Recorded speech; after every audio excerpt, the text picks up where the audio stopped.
Welcome to One Breath Wisdom, the podcast for therapists, healers, and soul-led space holders, ready to lead from wholeness, not burnout. I am Lisa McNett, founder of One Breath Institute and co-creator of the One Breath Method. Each week, I will be sharing trauma-informed insight, somatic tools, and real stories from the healing path, sometimes solo, sometimes with our co-founder, Deborah Dickey, and sometimes with special guests walking this path in their own powerful way. Together, we will explore how healing, embodiment, and presence can transform the way we live, lead, and care for others without losing ourselves. Let's take a breath and begin. Hello and welcome to One Breath Wisdom. I am your host, Lisa McNett. Today I want to talk a little bit about recovery. And so this comes with a disclaimer. I am speaking about my experience, both personally and professionally. I'm speaking about my beliefs, and I'm sharing my opinion about things that I've learned about recovery and what is possible. And this is not meant to be taken as advice or something that you should do if you are actively in recovery. Okay, so diving into it, my question is, what if you're not in recovery anymore? This is something that I've been sitting with for a long time now, and it might challenge the way a lot of people think about recovery, about healing, and even about identity. I've been challenging this belief about recovery because I don't believe that recovery is meant to be a lifelong identity, not for everyone anyway. I believe, and I'm here to bring hope to the possibility and the fact that full recovery is possible. And I know this very intimately because I've lived it. I personally have struggled with addiction, and I also have fully moved beyond it. And something that I've noticed is that so many people stay identified as being in recovery maybe even decades later. I'll start with my story. I grew up in a very chaotic home, experienced a lot of trauma, and there was a lot of addiction all around me. And it was maybe inevitable that I was going to travel that path myself. I started drinking pretty heavily as soon as I started drinking, which was in high school. And this lasted for many, many years. And alcohol was the main substance, the main addiction that I had an issue with. I did experiment with, and I did do other drugs as well. But I was able to get myself off of those things. And alcohol, I was able to get myself off of as well, but it took a lot longer and it was a lot harder for me to do so. So, very public knowledge that I went to India in 2007. Part of my going to India in 2007, I had been living this dualistic lifestyle of wanting to have a clean lifestyle, wanting to have a more pure lifestyle. I had found yoga when I was like 20 years old. I had found meditation not too much longer after that. But I also had my addiction and had my like fast-paced lifestyle and working in restaurants and managing nightclubs, and there was a lot that came with all of that. So part of me going to India, I wanted to immerse myself in that lifestyle that I knew was meant for me, that I knew was in alignment for me. And I also wanted to put myself on the absolute other side of the country from my life and from the possibility to even drink alcohol, because it was so hard for me to stop. I had been trying to stop. So I didn't drink alcohol for that time that I was in India. And when I came back, I thought and I had hoped that I wouldn't drink anymore, but that wasn't true. That wasn't the case. I did. I had such more of a healthy and holistic lifestyle. I was moving in the right direction, but wherever you go, there you are. That's something that Ram Dass had said. Wherever you go, there you are. And so I still had stuff that needed healing within me. And that is what is at the root of a lot of our addiction is the stuff within us that needs healing. And I'll just leave it at that without going any deeper into it because I'm pretty sure you get what I'm saying. So I had a friend who told me I need to go to AA.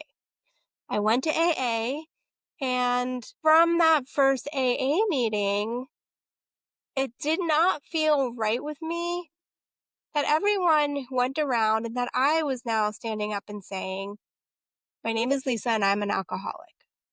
Now that was true, and it was important to me to name that, actually. It was very important to me to name that. But the people in the room, there were people in the room who had been coming to these meetings for 10 or 15 or 20 years, who hadn't drank in many years, but are still standing up and saying, my name is so-and-so and I'm an alcoholic. And I had enough inner awareness at this point to believe in the power of words and to recognize the power of words. And with all of the words that we say, we are creating our reality. It was my reality in that moment. I am an alcoholic. If I come back and I keep saying that multiple times a week and for years and years and years and years and years, I'm reinforcing that within myself, and I'm limiting myself from being able to grow beyond that. And I could see and I could hear from the people that I was talking to that they didn't actually believe that you could grow beyond that.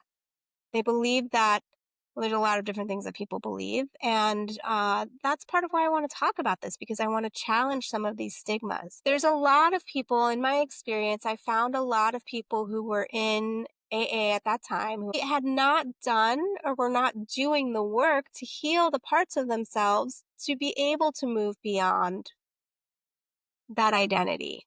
And this is not a criticism to AA, because what I did see is the people who follow the big book, who go through the process that is outlined of in AA for healing, the 12 steps, people who go through those steps and work those steps, that is a healing process that you go through. That is a process that will bring you to a place where maybe you are no longer addicted.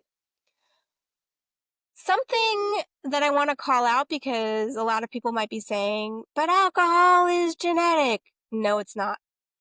Alcohol is not genetic. Alcohol is not genetic. This has been proven at this point. So that is a myth. It is a misconception. There is no gene that points to somebody becoming an alcoholic. What research does find is that children of alcoholics have a much higher rate. I think it's at least 4 times, but I didn't check that number before this podcast, of becoming an alcoholic. And that has so much more to do with the environment within which you are growing up, not the genes that you inherited. So I didn't go to many AA meetings. It did not resonate with me. And at that time, there were not many other options. This was quite a few years ago now. Now there are so many other options than just AA, and I love that. There are a lot of different options for recovery and recovery groups that resonate with more people, that speak to more people. That's great. If you need a recovery group, please go and find one, because that support can be amazing. I chose to get support from the people closest to me. And so some of the things that we need to do, again, my belief system, is change our patterns, change our behaviors. So a lot of people would go to AA. Like, I went to some AA meetings, and after the AA meeting, they're like, let's go to the bar. And I was like, why are we going to a bar? And they're like, because we like going to the bar and it's fun and we're all going to just drink soda. And I'm like, this doesn't make any sense to me. Like, We're in recovery. Why would we go to a bar after going to an AA meeting? We're just not, this doesn't feel like we're setting things up for success. So I was like, I need to change all of the things that I do. And I already had. I was a yoga teacher at this point, so I was going to multiple yoga classes a week. I was in massage school and then became a massage therapist, actually. And the struggle went on for a few years, like into my early stages of this holistic lifestyle. And so I was like, I asked who's now my husband, I was like, look, he didn't have a problem with alcohol at all. I was like, look, can you just like not ever drink with me? And can we just not go to any parties for a while with where anybody has alcohol, unless of course it's a family one that we can't get away from? And can we start to have like game nights and fires and have just these alcohol free experiences for ourselves and for our friends? And then on top of that, the things that I would do would be, like I said, yoga classes, meditation classes, things that were healthy for me. I picked up running and I started running a lot. So all of those pieces, changing my behavior, changing my pattern, doing things that were healing my underlying issues that led to my alcoholism, I was able to break free from that. I was able to break free from that. And now I sometimes forget that that was even a part of my past. I in no way even think about alcohol. I am no way, I just forget that it was even, it's so wild for me to think about. Like, I had crazy lifestyle people. I'm not even going to go into it, but I managed a nightclub in Chicago, and I would get out of work at like 3 o'clock or 5 o'clock in the morning and then drink. Drink. Yeah, every day. This is what I did. So the lifestyle was so crazy. And then I completely switched it. I go to India. I start waking up at 5 o'clock in the morning to do meditation and yoga. And fast forward today, now I get up at like 6 in the morning every day. I do my daily practices, but I completely flipped my lifestyle and then did all of these other things that I'm speaking to support moving beyond alcohol. Now, something you may be thinking is, well, how do you really know if you're not an alcoholic anymore? I did decide to test the theory.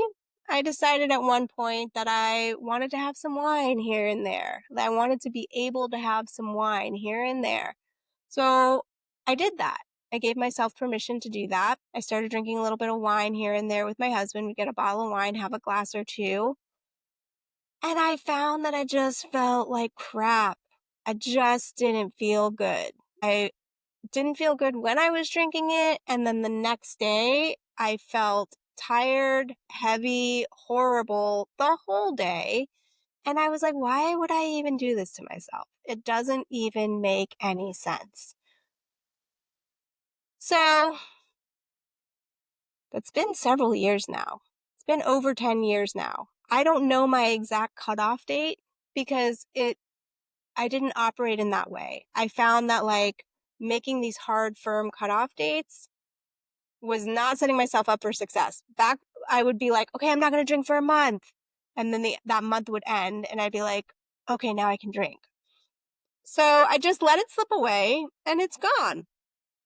Gone. Okay, let me track it back. For many people, even myself, I want to be really clear on this. Identifying, especially early on, identifying as being in recovery, of having an addiction is incredibly important. It's naming it, it's owning it.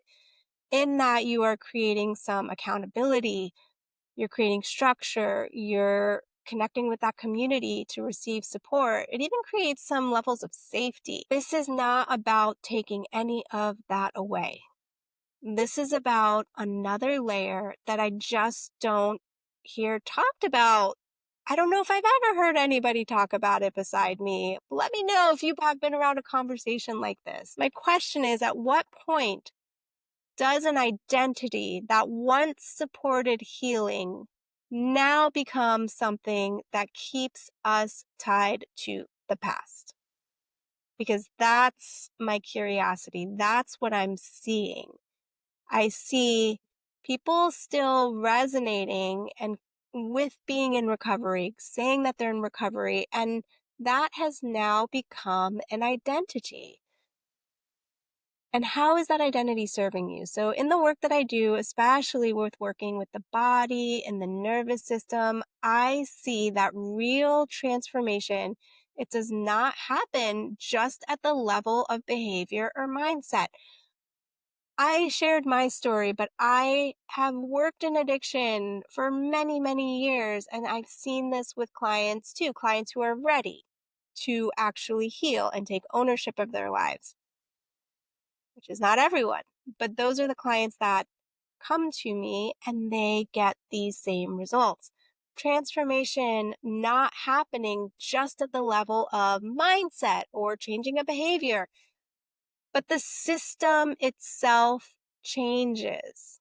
The system itself changes. The body, every 7 years, this body is completely different. It is every cell in the body has regenerated every 7 years. So what is holding on to the addiction? Something to consider. So when your nervous system changes, when your body changes, when you heal yourself, you let go of the things that have kept you moving towards that addiction or stuck in those addictive patterns, who you are actually changes. Who you are actually changes. So the big question, if your nervous system has changed, if your patterns have changed, if your relationship to yourself has changed, and you are now in a place where you are more loving and self-caring and less likely to harm yourself, are you still actually in recovery? Or is this an old identity? What if recovery is a very important part of your journey, but it is not meant to be a permanent identity? What if it's possible to move beyond managing something into fully transforming it? This is my belief, and this is my experience personally and professionally. And I want to say this clearly. This isn't for everyone at every stage. Just need to say that one more time. For some people, that identity is still serving something important, but for others,